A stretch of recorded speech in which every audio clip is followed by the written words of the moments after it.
আসসালামু আলাইকুম, ওয়েলকাম করছি রিয়াসাদ আজিম। ভিন্ন ধর্ম মতাদর্শের যারা শুনছেন সবার প্রতি আন্তরিক কৃতজ্ঞতা। একই সময়ে ক্রিকেট এবং ফুটবল অনুষ্ঠিত হবে। বাংলাদেশের হোয়াইট ওয়াশ এড়ানোর মিশন আফগানিস্তানের বিপক্ষে সন্ধ্যা 6টায়, আর একই সময় বাংলাদেশ সময় একই সময়ে হংকং চায়নার মুখোমুখি হবে জাতীয় ফুটবল দল এশিয়ান কাপের বাছাই পর্বে। গুরুত্বপূর্ণ পার্ট যেটা, গুরুত্বপূর্ণ আলোচনা যেটা, যে এই ম্যাচটা বাংলাদেশের অ্যাওয়ে ম্যাচ।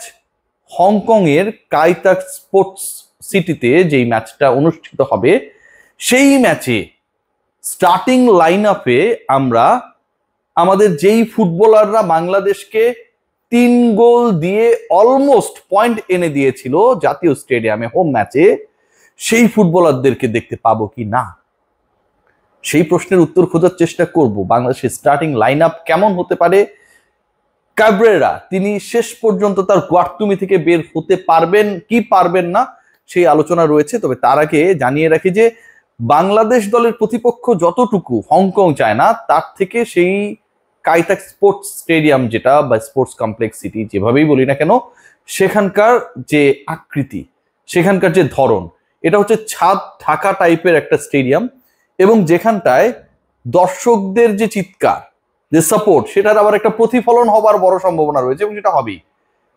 টিকিট ছাড়ার মাত্র 1.5 ঘন্টার মধ্যে 50,000 টিকিট বিক্রি হয়ে গেছে। হংকং চায়না ভার্সেস বাংলাদেশ ম্যাচের এক্সাইটমেন্ট বেড়েছে, কিন্তু 9 তারিখে বাংলাদেশ যেই ম্যাচটা হোমে খেলেছিল, যে ম্যাচে অলমোস্ট বাংলাদেশের জেতারই ম্যাচ, জেতা ম্যাচ, বাংলাদেশ অনেকটা নিজেদের ভুলে হেরেছে, ডিফেন্সের ভুলে হেরেছে, ক্যাব্রেরার গর্তুমির কারণে, বিতর্কিত সিদ্ধান্তগুলোর কারণে হেরেছে। লাস্ট ম্যাচের যে ফল, লাস্ট ম্যাচের যে অ্যাগ্রেশন, লাস্ট ম্যাচের যে মোমেন্টাম ক্রিয়েট হওয়া, শিফট হওয়া, সেটাই কিন্তু আসলে এই ম্যাচকে কেন্দ্র করে এক্সাইটমেন্ট বাড়িয়ে দিয়েছে সব জায়গায়। বাংলাদেশ দলের $1 মিলিয়ন কোয়েশ্চেন, সমিত সোমকে আজকে প্রথম থেকে খেলাবেন তো ক্যাব্রেরা? বাংলাদেশের $1 মিলিয়ন কোয়েশ্চেন, জায়ান আহমেদ শুরু থেকে খেলবেন? ফাহমিদুল কিংবা জামাল ভুঁইয়াদের ভাগ্যে কি থাকবে, কি আছে? ইন্টারেস্টিং পার্ট যেটা, যে এই যে ফুটবলাররা লাস্ট ম্যাচ যদি আমরা বিশ্লেষণ করি, বিবেচনা করার চেষ্টা করি, যে ম্যাচে বাংলাদেশ 3টা গোল দিল, বাংলাদেশ জাস্ট কয়েক সেকেন্ডের ব্যবধানে রক্ষণের ভুলে, মিতুল মারমার সেভ করার অ্যাবিলিটি বা টাইমিং, মিস টাইমিং এর কারণে, বডি মুভমেন্টে ডিলের কারণে হেরে গেল। সেই ম্যাচটাই তো বাংলাদেশের প্রাণ ফিরিয়েছিল অ্যাট এ টাইম যখন হামজা চৌধুরী মাঠে ছিলেন, একই সময়ে যখন জামাল ভুঁইয়া মাঠে ছিলেন, একই সময়ে যখন জায়ান চৌধুরী মাঠে ছিলেন এবং সমিত সোমরা মাঠে ছিলেন। সো একই টাইমিংয়ে টার্ফের উপরে পিচে, ফুটবল পিচে, যদি আপনার এই যে নামগুলো বললাম, যারা আসলে বাংলাদেশের সবশেষ ম্যাচটাকে পরাজয়ের পরও স্মরণীয় করে রেখেছে, পরাজিত হয়েছি কিন্তু সেটা আক্ষেপের জায়গা ক্রিয়েট করেছে, আমরা জিততেও পারতাম, এই ফুটবলাররা সেম টাইমে মাঠে ছিলেন। যদি সেটা হয় তাহলে এই ফুটবলারদেরকে স্টার্টিং লাইন আপে রেখে অথবা ম্যাক্সিমাম টাইম খেলার সুযোগ করে দিয়ে মাঠে নামাতে ক্যাব্রেরার সমস্যার জায়গাটা কোথায়? দেখুন, আগের ম্যাচে বাংলাদেশ যখন 3 গোলে পিছিয়ে পড়লো, সাদুদ্দিন এমনভাবে লেফট ব্যাক, এমনভাবে মানে প্রতিপক্ষের স্কোরারকে আসলে আটকানোর চেষ্টা করছিলেন, যার পায়ের মাঝখানে এত বড় একটা গ্যাপ। জাকের আলী অনেক যখন ব্যাট করেন, এলবিডব্লিউ ছাড়া যেদিন আউট হন, সেদিন আপনারা দেখবেন যে স্ট্যাম্প থেকে অনেক দূরে চলে গেছেন, লেফট সাইডে মোটামুটি 2-3 হাত, বল অফ স্ট্যাম্পের বাইরে আরো 2 হাত দূরে, বিশাল একটা গ্যাপ। সো ওই জায়গাটা, ওর খেলাগুলো দেখে আসলে ইন্সপায়ার্ড ছিলেন কিনা সাদ, তারও পায়ের মাঝখানে এরকম একটা গ্যাপ, এবং এই গ্যাপটা যতক্ষণ পর্যন্ত ওই বল পাস করার আগ পর্যন্ত সময় নিচ্ছিলেন, যে স্কোরার আসবে, আমি তাকে পাস করব, তার আগ পর্যন্ত সেই গ্যাপটাকে তিনি কন্টিনিউ করেছেন। বাংলাদেশ গোল কনসিড করেছে। সেই জায়গাটাতে আমি কেন জায়ানকে খেলাবো না? স্মার্ট ফুটবলার, টাইমিং বোঝে, ম্যাচিউর, শুধু ক্যাব্রেরা তার ম্যাচিউরিটি বোঝার ক্ষেত্রে অপারক। জামাল ভুঁইয়ার জায়গাটায় বেসিক্যালি এই মুহূর্তে কে খেলছেন? খেয়াল করে দেখবেন ফাহিম খেলছেন, রাইট? ফয়সাল আহমেদ ফাহিমের জায়গায় জামাল ভুঁইয়া যদি শুরু থেকেই খেলতেন, মানে জামাল ভুঁইয়া ক্লান্ত হয়ে গেছেন, পারছেন না, ওকে দিয়ে আর চলছে না, থাকে না লিওনেল মেসি মাঝে মাঝে হেঁটে হেঁটে বেড়ান, এরকম সিচুয়েশন কি কখনো মনে হয়েছে, কোনো ম্যাচে মনে হয়েছে জামাল ভুঁইয়া পারছেন না, অথবা Fahim is better player or playing better than Jamal, এরকম কি মনে হয়েছে? কখনোই মনে হয় নাই।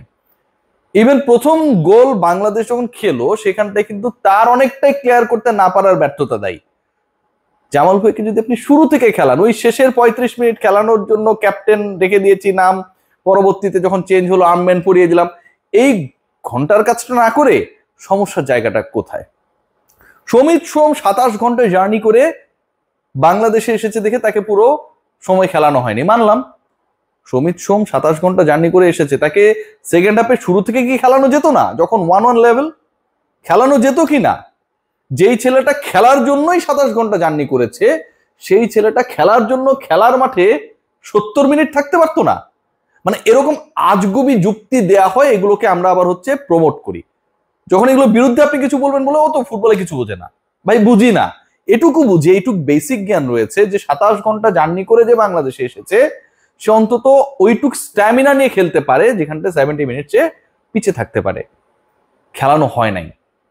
বাংলাদেশের আলটিমেটলি ওই ম্যাচ নিয়ে আক্ষেপ তৈরি হয়েছে, অথবা এই ম্যাচ নিয়ে, আজকের ম্যাচ নিয়ে এক্সাইটমেন্ট তৈরি হয়েছে সবশেষ ম্যাচের ফলের কারণে, সবশেষ ম্যাচের লাস্ট 15 মিনিটসে বাংলাদেশ যেমন খেলেছে সেটার কারণে।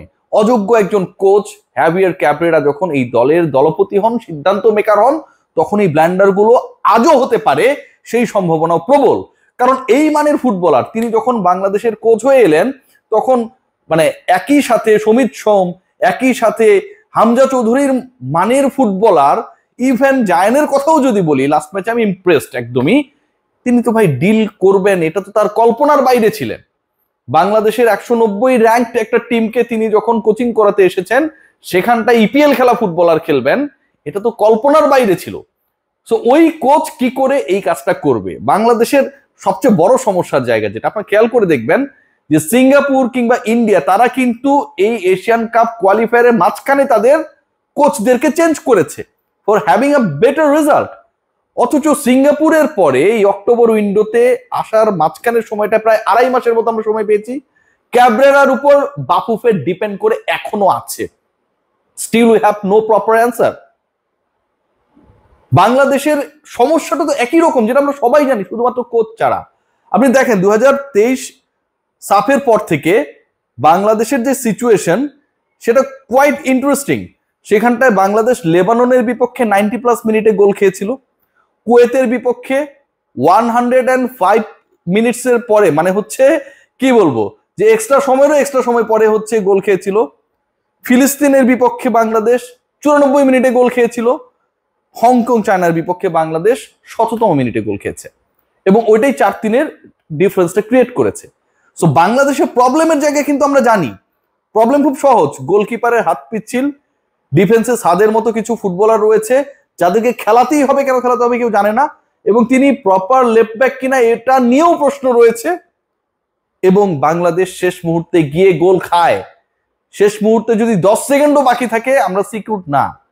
এই সিচুয়েশনস গুলো আপনি আপনার কমন সেন্স দিয়ে বের করতে পারবেন, অথচ আনকমন ক্যাবরেরা সেগুলো খুঁজে পান না, সমাধান দিতে পারেন না। আজকের ম্যাচে তিনি কি এই সমাধানটা খুঁজবেন? যদি শুরু থেকে সমিত, জামাল, হামজা চৌধুরীরা খেলেন, সাদের জায়গায় যদি জায়ানদেরকে সুযোগ করে দেয়া হয়, আই থিঙ্ক আজকে difficult match, away match, different stadium, প্রতিপক্ষ এগিয়ে রয়েছে, তারপর বাংলাদেশের চান্স রয়েছে। সবাই ভালো থাকবেন।